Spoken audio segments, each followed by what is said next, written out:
হোয়াটসঅ্যাপের গোপন সেটিংসটা যদি আপনি জানেন, সবাই আপনাকে বস বলতে বাধ্য হবে।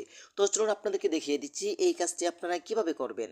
তার আগে ছোট্ট একটি কথা বলবো, যারা আমার ফেসবুক পেজে নতুন অবশ্যই আমাদের পেজটি ফলো করে রাখুন এমন গুরুত্বপূর্ণ নতুন নতুন ভিডিও পাওয়ার জন্য। তো এই কাজটি করার জন্য ফার্স্ট অফ অল আপনি চলে আসবেন আপনার ফোনের হোয়াটসঅ্যাপে। তারপর উপর থেকে থ্রি লাইন আইকন উপরে ক্লিক করবেন। তারপর এখান থেকে সেটিংস অপশন উপরে ক্লিক করবেন। তারপর এখান থেকে চ্যাটস অপশন উপরে ক্লিক করবেন। তারপর এখান থেকে ডিফল্ট চ্যাটস থিমস এখানে আপনি ক্লিক করবেন। তারপর নিচ থেকে আপনারা ওয়ালপেপার অপশন উপরে ক্লিক করবেন। তারপর উপর থেকে চয়েস ফ্রম গ্যালারি এখানে ক্লিক করবেন। এখান থেকে আপনার মন মতো যে কোনো একটি ছবি আপনি সিলেক্ট করতে পারেন। ওকে, তো আপনাদেরকে দেখানোর জন্য এখান থেকে আমি একটি ছবি সিলেক্ট করছি।